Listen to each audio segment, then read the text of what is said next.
Welcome to the latest video in our series brought to you by the team at SciTrain and Jenny.ai. In this short video, we're going to be talking about recommending peer reviewers, how you can make sure that your paper has the best chance possible of eventual acceptance by giving great recommendations for suitable peer reviewers. We'll show you how to do this.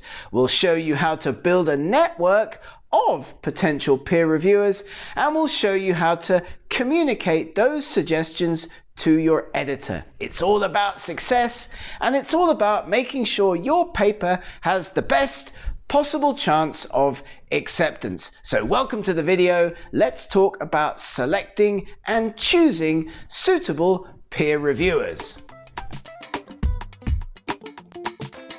So let's get into it. In this video, we're going to be talking about what peer review is and how you can effectively select fantastic, suitable peer reviewers for your next paper, who hopefully are going to do a great job and going to make sure your paper therefore has the best possible chance of acceptance. Give your paper the best chance of acceptance by lining up some potential peer reviewers who might be able to give your work a good going over in the peer review process. It's not unethical, it's something that all academics would do, all researchers would do. Building your network, building a group of people around you who are interested in the work that you're doing enables you to potentially recommend people at that point when your paper goes into the peer review process who might be potentially able to give your research a favorable peer review. In this video, we're going to be talking first of all about what peer review is, what is peer review, and then we're going to talk a little bit about effectively selecting peer reviewers, managing that process around the issue of network building and peer review.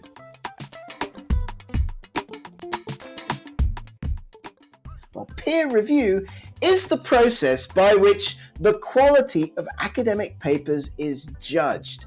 So articles submitted for publication in scholarly journals are peer reviewed. And peer-reviewed papers are thought to be reliable because they've gone through this process before publication. So we send a paper into a journal, it gets evaluated by independent experts, peer reviewers, and corrections are asked for or not before the paper is eventually published.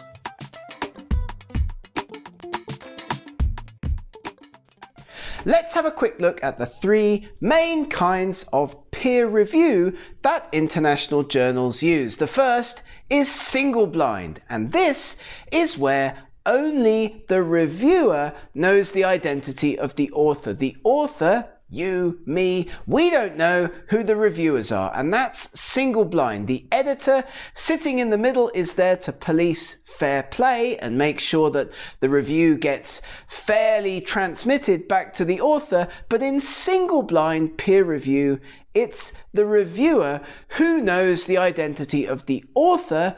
But when you get reviews back from journals, and we've all been there, we've all seen this, we don't know who the peer reviewers are. This is called single blind. It's the most common kind of peer review. Probably 60 or 70% of journals are using this particular mode. Very, very common.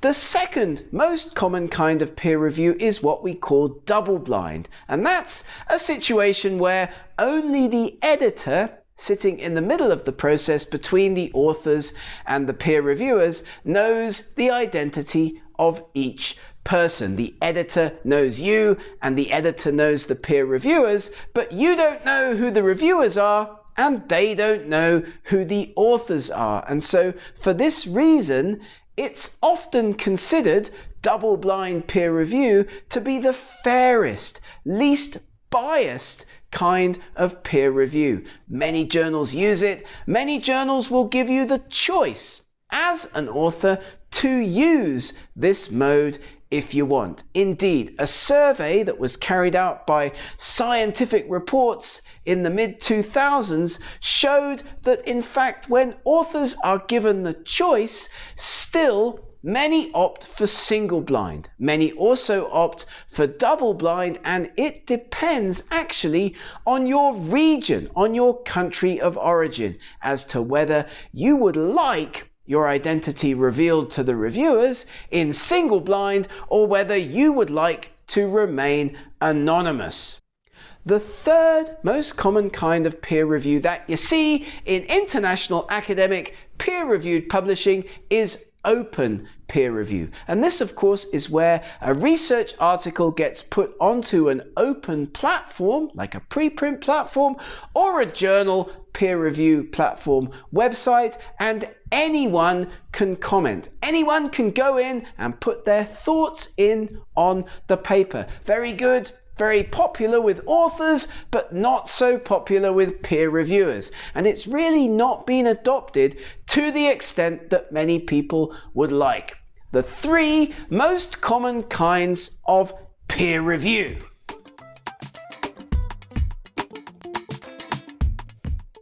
One very common question that we often get asked by researchers is the simple question, who are going to be my peer reviewers? Well, that's a great question. Peer reviewers, as the name suggests, these are colleagues, other researchers, other academics working in the same or close to the same academic field or discipline as you. And they, of course, get access to your submitted paper in order to give, hopefully, constructive feedback on it as part of the scientific publishing process. We all hope that peer review will be positive. Often, of course, it's not all that positive, but nevertheless, peer reviewers are people with expertise, subject area expertise, working in the same research field as you.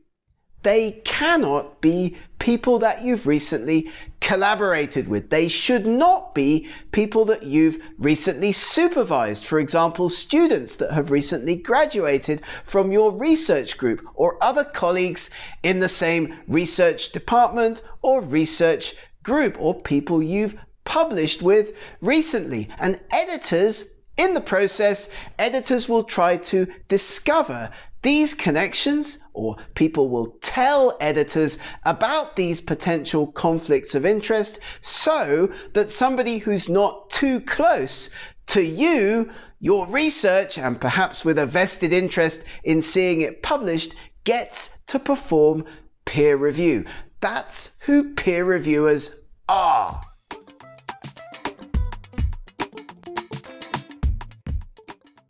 The editor sits as the gatekeeper between the authors and the peer reviewers. And it's important to keep in mind as an author that reviewers very often make comments to the editor that you're never going to know about. The peer reviewers' comments inform decisions on the editorial side to an extremely significant extent. So there may very well be comments coming back about your paper to the editor that you, the author, never get to see. And these comments from peer reviewers, often anonymous, even in open peer review, if the editor's asking for suggestions, for comments, for anonymous suggestions and information about the article that go directly to the editor, you may never get to see these as an author.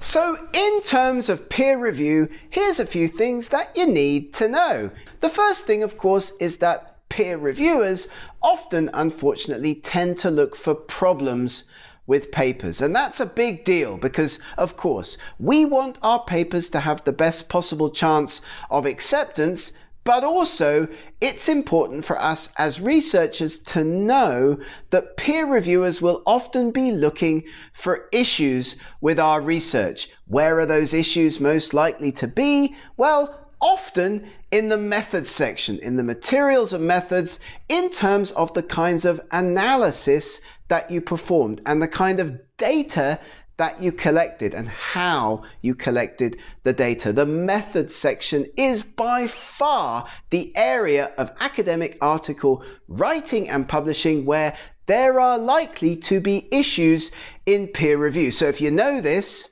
you can do a lot of things as a researcher to make sure that your paper has the best chance possible. So why not show your methods section to other colleagues? Why not get it checked before you submit your paper to a journal? Why not ask other colleagues in your research group, other colleagues around the world, is there enough information here in my methods section for somebody else to be able to repeat the study? This is a great tip and a great thing to know about the peer review process. If you know it, you can survive it, as the saying tends to go. Making suggestions for peer reviewers has to come from your own research network, or your mentorship network as we like to call it. So think about people in your field that you know about, that you've perhaps interacted with, not worked with recently or mentored recently, but that you know about, who might be interested in looking at your paper as part of the review process. How can you speed this up? Well, you could, for example, get in touch with other colleagues when your paper is close to completion and send them a draft and ask for their feedback. Ask if they have any suggestions for improvement before you send the paper off for peer review formally at a journal. I used to do this when I was a researcher, sending copies of my work, of course, over email, electronically, of course, giving people the chance to make comments, giving people the chance to give you feedback in advance of submission. And of course then, if somebody in your mentorship network, another researcher, another academic internationally, comes back and is positive about the work, well then that might be a good person to suggest to the editor, either in the journal online system or in your cover letter as a potential peer reviewer for the paper. Keep that in mind. This is how you build your mentorship network. This is how you get people in your mind who might be suitable to peer review your work in the future. In terms of selecting peer reviewers, you're an author, you'll need to reach out to international colleagues. You'll need to use your mentorship network, as we call it, those other researchers working in your subject area with an interest in your field. Who might be suitable to peer review this piece of work? Could it be senior colleagues? Could it be authors of other papers in your field, not collaborators? It can't be recent colleagues, can't be students, and it can't be recent collaborators. And it's always, why not send them an abstract, a summary of the work, initiate discussions, and in this way you build what we call a mentorship network. You accumulate colleagues from around the world in your network as a researcher who might be interested, if asked, to peer review your paper. And don't forget, when you make a cover letter, as we talked about in our previous videos, don't forget to put into the cover letter some suggestions for potential peer reviewers. The editor might not use them, but it's always a good idea to do this if possible, because at least then you put some suggestions from your side in front of the editor in the cover letter that might be useful to help the editor with those peer review suggestions. So, how to do this? How to network? Well, you're on ResearchGate, you're on academia, you're on LinkedIn, you've got a Google Scholar profile, you're building a network of other like-minded researchers in your field, selecting decent, potentially favorable peer reviewers is one of the oldest tricks in the academic book, and it's done by building a network, by sharing your work, communicating your work, talking about your work with as many colleagues as possible. And for this reason as well, it's a great idea to put your work onto open source preprint platforms so that other workers, other researchers can see your papers. They can look at your work, they can provide comments on your work in open peer review, and that can then feed into more formal journal peer review later on down the line.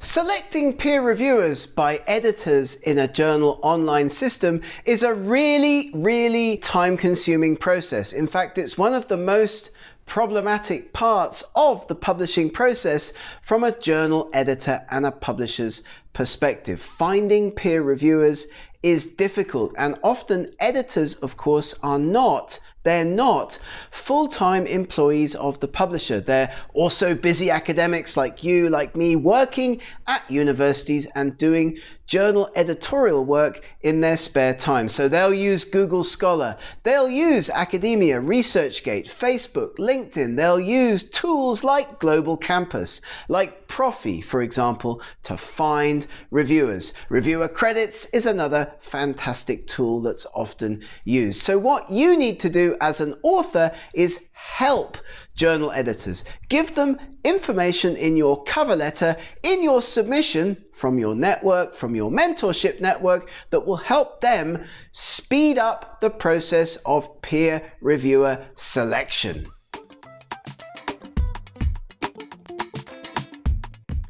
You will get your work published if you pick the right question. You will get your work published if you use the right method to answer your question. Understand how you can speed up the manuscript writing, submission, and peer review process. And with that in mind, thank you so much for listening to this short video. My name's Gareth. I'm working with SciTrain. Thank you to our partners at Jenny.ai. We've talked about selecting peer reviewers and speeding up the process. Thank you once again for listening.